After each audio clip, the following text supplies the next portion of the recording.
Si tuviese lenguas angelicales y no tuviese amor, de nada serviría. Hola amigos, un saludo para todos una vez más. Qué alegría poder compartir con ustedes este espacio donde profundizamos, donde nos gusta bucear en aguas profundas. Es ahí donde están los peces grandes, donde encontramos verdades que nos ayudan a afianzar nuestra fe, que nos ayudan a crecer, a tener una fe madura. Saludamos a todos en cualquier lugar del mundo que se están conectando, que están viendo esta información. Somos la comunidad Generación Cristo. Creemos que el Evangelio es el modelo ideal para cualquier institución, empezando por la vida del hombre, la familia, el hogar, la forma de criar a los hijos, la salud mental, la salud social. Creemos que Jesús tiene ese mensaje. Y entendemos que la mejor forma de hacer que esto funcione es haciendo que nuestras vidas se conviertan en el Evangelio vivo. Es decir, nuestra forma de pensar, nuestra forma de sentir, nuestra forma de conversar y nuestra forma de comportar. Que son como esas cuatro dimensiones por las cuales regimos todo lo que hacemos. Y por supuesto, todo esto termina generando un resultado. Así que les animamos a seguir uniéndose, a compartir, a estar con ese deseo de querer aprender y crecer cada día más del mensaje del Señor. Acabo de leer un texto un poco curioso. Recuerdo que hace muchos años yo le pedí a Dios que yo quería hablar lenguas angelicales, porque el texto decía, si yo hablase lenguas angelicales, pareciese ser que Pablo dice que hay lenguas angelicales, pero no es que Pablo esté diciendo que hayan lenguas angelicales, está diciendo que si aún llegase a hablar lenguas en ese nivel y lo hiciera y no tengo amor, de nada serviría. Pero no es una doctrina de que hay lenguas angelicales. Con el tiempo me di cuenta que tenía una imprecisión. Pero bueno, para eso estamos en esta comunidad, para aprender y clarificar cada día más el mensaje del Señor. Estamos estudiando estos días la supremacía del amor como el mejor proceso para el antivirus, para cualquier actividad institucional, la familia, donde hay amor, el amor todo lo puede, el amor todo lo soporta, todo lo sufre, todo lo comprende, el amor no es egoísta, no busca lo propio suyo, no se irrita, pero curiosamente dice que en Primera de Juan también, que el amor echa fuera el temor al temor, es decir, que donde hay amor, eh, el miedo está subordinado al amor. ¿Cómo les parece? Y es fascinante porque no podemos enseñar que vamos a quitar el miedo, que vamos a eliminar el miedo. Una persona que no tiene miedo es una persona que pierde un factor de supervivencia muy importante. Entonces, no está bien una persona que no tenga miedo. Algunos estudios que se han hecho lo dicen así, que una persona que se vuelve temeraria y entonces una persona no percibe el peligro y esto le hace que sea más vulnerable. Así que el miedo realmente es una función que Dios nos adjudicó, nos dotó. Se llama filogenética, algo que viene con nosotros. ¿Y eso qué quiere decir? Como cuando yo respiro. Entonces, como cuando yo parpadeo, ¿verdad? Cuando nacimos, ya veníamos parpadeando, ¿verdad? No decíamos, papito, a ver, parpadeé. No, ya parpadeábamos, o sea, viene con nosotros, es lo que significa. Asimismo es el miedo. Ay, que te dé miedo. Obviamente de niños tenemos como muy pocos miedos, solo dos tal vez.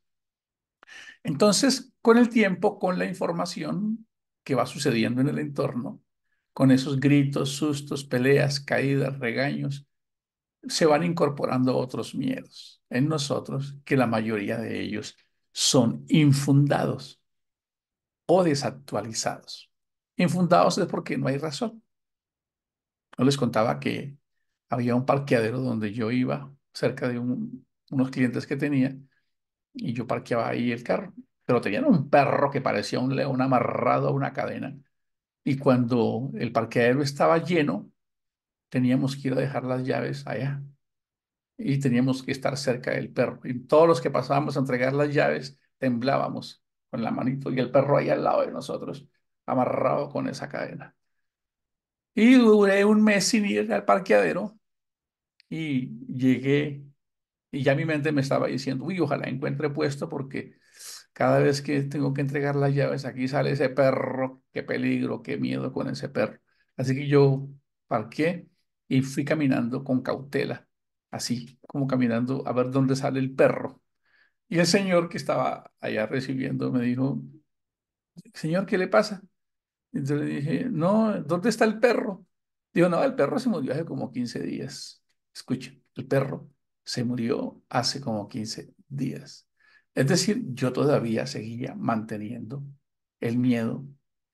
Ahora es infundado, ya no está vigente, ¿verdad? Pero cada vez que yo volviera a ese parqueadero, mi cerebro me iba a poner alerta. Después yo razonaba y diría, ah, verdad que ya se murió. Así funcionamos, ¿verdad?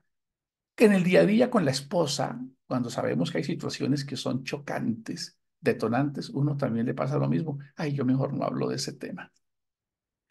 O viceversa, o con el hijo. Y como eso no se habla, se va convirtiendo como cuando un dientecito tiene cálculo. Se va poniendo duro, duro. Y un día, ¡pum!, se acabó, se perdió esa relación. ¿Ves? Se cayó ese dientecito porque no tuvimos la capacidad de afrontar las circunstancias. Recordemos que un sentimiento es una experiencia cargada de emoción. Vayamos tomando nota por ahí para que vayamos aprendiendo. Un sentimiento es una experiencia cargada de emoción, positiva o negativa, alegre o no alegre. Entonces nuestro cerebro dice, ay, eso te dio alegría, te lo voy a guardar para que cuando se repita lo vuelvas a vivir. Y si es de dolor o de tristeza o de angustia, va a suceder lo mismo. Dios, que es nuestro creador, sí que lo sabía. Por eso Él nos dio tantas enseñanzas para la vida práctica. ¿Por qué lo digo esto? Porque durante 25 años asistía y me daba la pataleta o me daban las cosas. Después empecé a entender tan raro, pero yo soy cristiano y todavía con las mismas andanzas, como que necesito hacer un cambiecito. Y es aquí, en estos mensajes, donde he podido comprender que todo lo que, de lo que yo soy responsable, no me lo va a resolver un agente externo, ni lo bueno ni lo malo. Soy yo quien debe hacerse cargo de su propia vida. Pablo lo expresó muy bien cuando dice, ustedes dejen toda gritería. Así lo dice, déjense de gritar, pelear, berrincherías, pataletas, pleitos. Es lo que Pablo recomienda a la iglesia de Corinto, ¿verdad? Entonces es muy importante que lo tengamos en cuenta para que avancemos con estas metodologías donde Dios mismo nos dice, lo que pasa es que están encriptadas como si fuese una enseñanza religiosa, como por ejemplo, aprendan de mí que soy manso y humilde de corazón y hallaréis descanso para vuestras almas. Si eso lo traemos a una enseñanza tradicional, alguien hablaría del ego o un conferencista diría, cuando tenemos ego, nos llenamos de egocentrismo, ególatras, nos llenamos de orgullo, de soberbia, y eso nos enferma, y eso hace que el cuerpo somatice, y entonces tenemos úlceras gástricas, tenemos infartos, accidentes cerebrovasculares. Lo que Jesús estaba diciendo es que cuando una persona es mansa y humilde, renuncia a sus derechos, que es el equivalente al título de propiedad del ego, por ende voy a estar bien. ¿Se dan ustedes cuenta de todo lo que las enseñanzas que hay o cuando Jesús dice por nada estéis afanosos? La fórmula de Jesús para el éxito es muy poderosa. Él dijo, ser exitoso es estar vivo y ser rico es tener el cuerpo. Eso lo enseñó Jesús en Mateo. Claro que no lo dice así. Te dice, ¿por qué se preocupan por qué han de comer? ¿No es la vida más que el alimento? Entonces, ahí lo entendemos. ¿Por qué corremos nosotros? Por los frijoles, por correr por el alimento, lo importante es estar, ¿cierto? Entonces, cuando ya lo traducimos a la vida, lo que él quiso decir es, Si quieres ser exitoso, estando vivo ya lo eres. Y después dice, ¿y por qué se preocupan? ¿Qué habéis de vestir? ¿No es el cuerpo más que el vestido? ¿Y qué queremos nosotros cuando nos compramos la pinta, así, que nos vemos todos así, que que nos mandamos a hacer todos los arreglitos, todo que nos queremos ver bonitos? Es porque creemos que mostrarnos es éxito, es ser rico. Dijo, no, si ustedes tienen la vida, son exitosos. Y si tienen el cuerpo, son ricos, pero no está escrito de esa manera. Esa es la tarea nuestra, de traer eso al contexto para que lo podamos entender. Entonces, este mensaje del que estamos hablando de Cristo es un mensaje muy poderoso porque asimismo es el amor. El amor se convierte para nosotros en un antídoto contra toda enfermedad, contra todo problema que nosotros tenemos. ¿Por qué? Porque ya no nos persiguen en las praderas las fieras, los dinosaurios, ya no nos persiguen ese tipo de amenazas. Ahora las amenazas son sociales, porque la sociedad creó una enseñanza errónea, creó la enseñanza de que ser exitoso era ser bonito, como un presentador de televisión, así con los dientes como un piano, blancos, las niñas hermosas con un cabello así hermoso, con un busto maravilloso, una cinturita y unas piernas largas, y además de que estar montado en un carro maravilloso. Por eso los comerciales dicen, si quieres esto, entonces nos venden una idea y el mundo se va tras esas ideas de que eso significa ser exitoso. No estoy diciendo que tener eso sea malo, estoy diciendo que la razón principal, escuchen esto por favor, de la depresión, de la infelicidad es no lograr eso, es no ser parte de la tribu. Por eso a los seres humanos hoy en día nos encanta tanto mostrar cosas, sacarnos fotos, que nos vean. Así uno diga, no, es que yo lo hago por compartir. No, eso tiene un proceso antropológico de supervivencia. Por eso nos gusta mostrar, que sepan, contarle a los demás que nos va bien. ¿Por qué? Porque eso nos hace sentir que nosotros encajamos dentro de esa tribu que es exitosa, que es bonita. Por eso si nos sale un barrito acá, se acabó el mundo y todas estas cosas. Entonces, cuando tenemos que el amor está como un antídoto dado por el Señor, y el apóstol Pablo sí que lo sabía muy bien. Las cátedras del apóstol Pablo en Filipenses son muy poderosas referente a lo que significa el trato con el prójimo, cuando hablamos de la mejor cátedra de neurociencias que tenemos para ser sanos. No se asusten, por favor, no se asusten porque si en este momento ustedes están en sus casas y alguien dice terremoto, usted no se queda orando ahí, ay Señor, que el terremoto sea pasito. Al menos no se lo recomendaría. Coja la maletica y salga, use la práctica. Si puede salir rápido, si puede hacerlo. ¿Por qué? Porque somos fisiológicos y nuestro cerebro nos va a decir, corra hermano, escape hermano. Y recuerden que es lo que tenemos que aprender. ¿Por qué se los digo? Porque después de ser 25 años cristiano me daba cuenta que aunque yo decía que había nacido de nuevo y que yo era lleno del Espíritu, todavía me seguían secuestrando las actitudes, las emociones. Tenía malas actitudes, era injusto, decía cosas, y, pero tan extraño, qué feo esto. Uno diciendo que es que ya nació de nuevo y todavía con esto en el corazón, qué feo esto, ¿verdad? Y vamos poco a poco entendiendo, es que podemos ser cristianos, pero seguimos siendo humanos. Así que yo quiero invitarles a que tomen esto de una manera como Pablo lo dice en Corintios. A veces vemos las cosas como niños. ¿Qué quiere decir eso? Que no logramos entenderlo todo. Si ustedes ven la escritura como lo vimos, el Señor Jesús, a un día, una emoción llamada la ira lo tomó y él allá volcó las mesas y dio latigazos. Justa era una ira que obedecía a un estímulo de qué, de celo, de disgusto por la forma en que se estaba manipulando el pueblo. Pero él lo hizo. Y claro, hay muchas imperfecciones en los líderes. El apóstol Pablo no era experto. A él no le habían dado un taller de liderazgo del apóstol Pablo. Así que en comunicación se dice que haga reconocimientos en público y llamados de atención en privado. Es lo que se enseña hoy en un taller de liderazgo. No, Pablo no tenía ese tipo de técnicas. A Pedro, como decimos coloquialmente, le pegó una vaciada en público porque Pedro intentó también ser un poco así como hipócrita. Pero Pablo no tuvo el tacto de llamarlo, decirle, mira, Pedro, eso no se hace, sino que él mismo lo cuenta todo chicanero. No, y tuve un agarrón no pequeño con Pedro y yo mismo le dije, así como cuando uno decimos, yo sí le canté la tabla, que es que a mí no me van a decir porque yo soy manso y ustedes conocen la otra respuesta. Entonces eso obedece a que todo espiritualizamos todo. Y entonces decimos que somos llenos del Espíritu Santo, pero las acciones nos niegan totalmente. ¿Por qué? Porque eso nos corresponde a nosotros, como cuando nacemos. El único niño que nació que sabía hablar ya fue Adán y fue Eva. Ellos nacieron adultos y ya sabían hablar. Cuando un cristiano nace de nuevo, pues debe aprender a caminar de nuevo. Es decir, camina de otra manera, no va a los mismos sitios, no frecuenta los mismos sitios, camina distinto, ¿cierto? Mira distinto, ve distinto, escucha distinto y habla distinto. Pero eso nos toca a nosotros volver a aprender. Por eso decía, el que mentía ya no miente más. El que grita ya no grita más. El que robe ya no robe más. Quiere decir que debemos nosotros aprender. Y eso hace que tengamos una fe madura.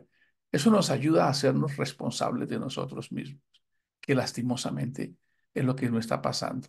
Ya sabemos que esa sintomatología viene de Adán y Eva. Adán, ¿qué hiciste? Ah, yo no sé, yo no le dije a usted que me diera una mujer. Yo estaba bien solo, ¿verdad?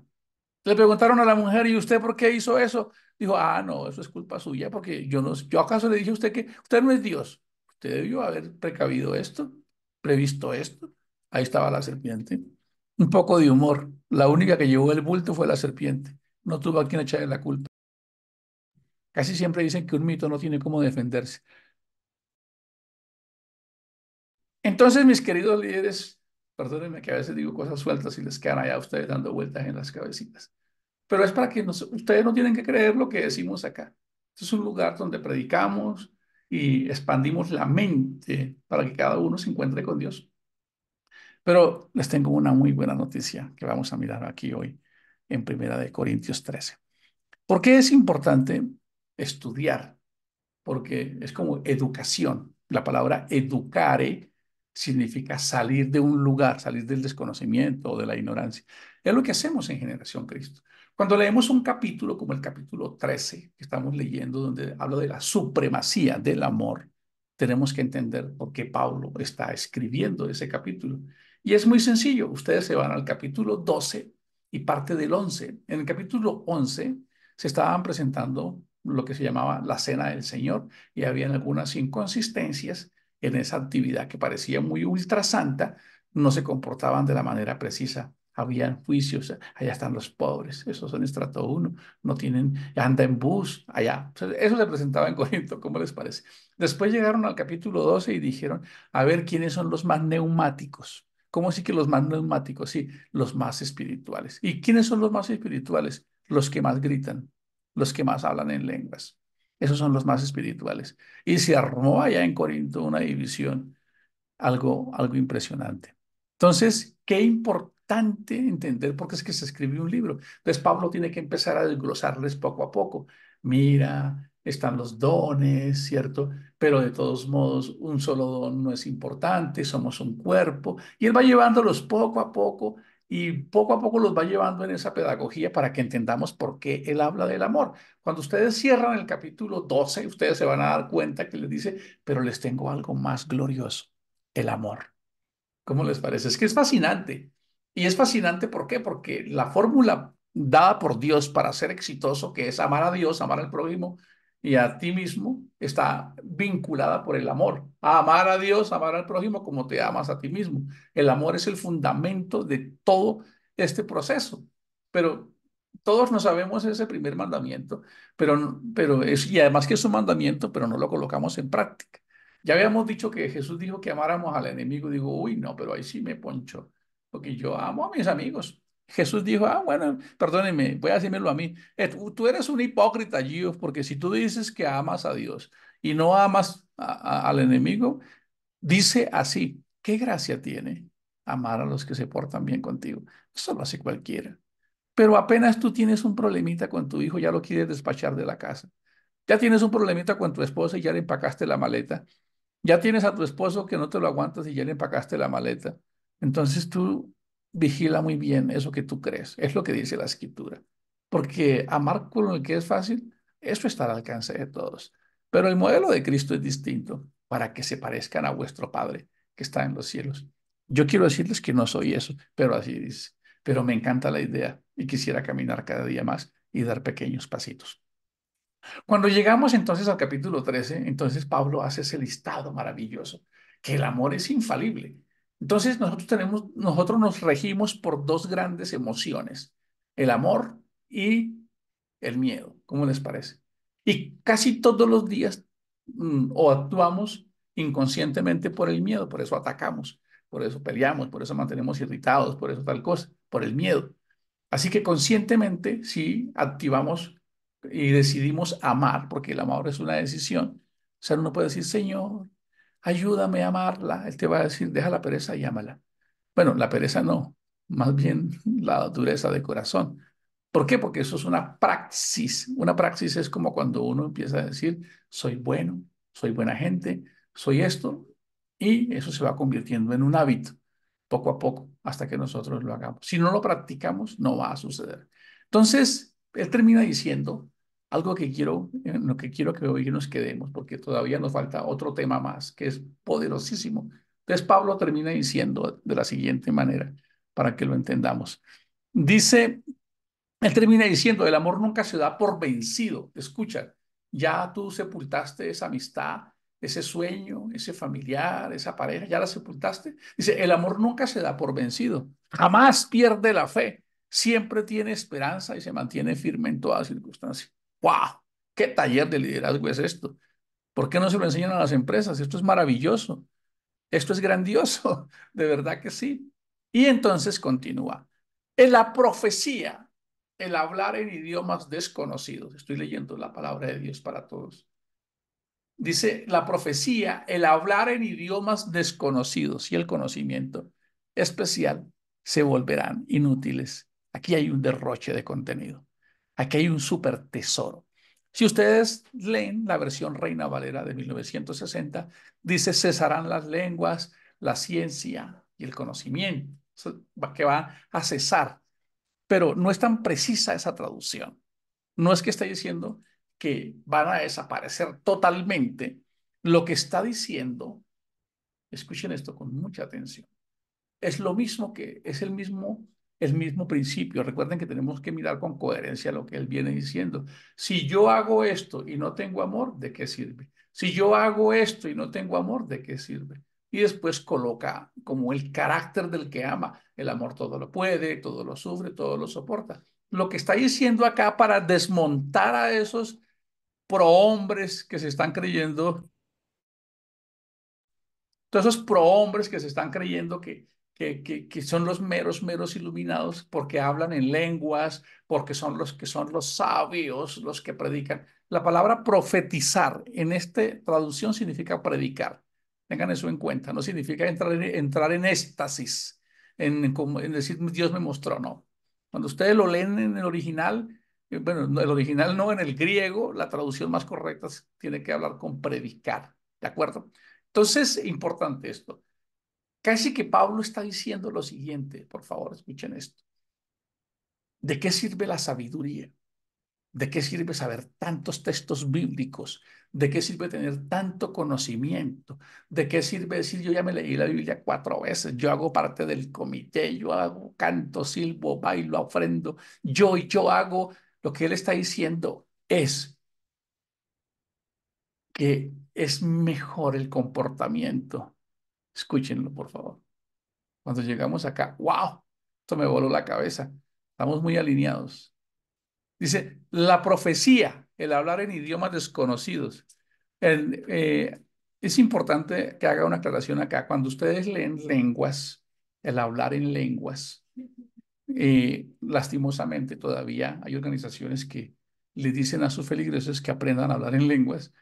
Reconozcamos primero que lenguas era un don provisto de el espíritu, era algo externo, no algo que salía de mí. Es decir, yo no aprendo a hablar en lengua porque yo empiezo a hacer ba, ba, ba, ba, ba. No, no, eso es un don era una provisión externa.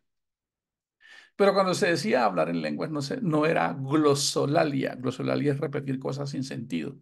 El original o la forma más precisa está acá, hablar en idiomas. Cuando ustedes leen en Hechos 2, que es la primera vez que se presenta un caso, el idioma más original dice, y les oímos a todos hablar en idiomas distintos. Ustedes lo leen un poco más preciso. No son estos Galileos, ¿por qué pues les oímos hablar en nuestras propias lenguas? La maravilla de Dios. Así que el hablar en lenguas original era un lenguaje, no era un glosolalia. Glosolalia es como, puede ser como un loro, que puede decir cosas sin sentido. Sí, que le dice, Rebeca, ¿quiere cacao? Él aprende eso, pero él no entiende qué es eso. Eso no es hablar en lenguas bíblicamente. Ahí ustedes lo pueden leer en 1 Corintios 13, léalo en todas las versiones, dice la profecía, el hablar en idiomas desconocidos, como cuando pasó en Hechos, ¿cómo les oímos nosotros hablar en otras lenguas? Pero hay algo maravilloso acá. Dice que se volverán inútiles, pero el amor durará para siempre. ¡Wow! ¡Qué poderoso es esto! Lo que está diciendo es que de qué nos sirve el culto, la actividad, el proceso. Sin embargo, a mí me enseñaron que yo tenía que seguir el mandamiento a pesar de. ¿Y eso qué quiere decir, Gio? Bueno, voy a decirle un texto que Jesús habla con los fariseos sobre una palabra eh, que es corbán o corban. Mm, Esta es mi ofrenda a Dios. Y es un hecho del cual nadie habla porque no es tan cómodo hablar de eso. Está en Marcos 7:11. Dice de la siguiente manera, voy a leer la versión Reina Valera porque seguramente la van a recordar más. Dice, pero vosotros decís, basta que diga un nombre al padre o a la madre, es corbán, si es corbán, que quiere decir mi ofrenda a Dios, todo aquello con que pudiera ayudarte. Difícil de entender esto, ¿se dan cuenta? eh, Le voy a contar qué es lo que realmente quiere decir. Dice, sin embargo, ustedes enseñan que un hijo no tiene obligación de ayudar a los padres. Si les dice, no puedo ayudarles porque todo lo que tengo se lo he ofrecido a Dios. ¡Wow! Esto sí que vuela a la cabeza.